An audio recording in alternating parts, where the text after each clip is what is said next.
তুমি মাটির ঘরে থেকে যদি মাটির প্রদীপ হও বা ময়ূর মহল জুড়ে যদি ঝাড়বাতি হয়ে রাও,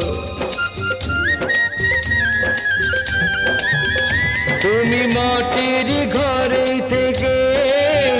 যদি মাটির প্রদীপ হও বা ময়ূর মহল জুড়ে যদি ঝাড়বাতি হয়ে রাও, তবু ছড়াতে গেলে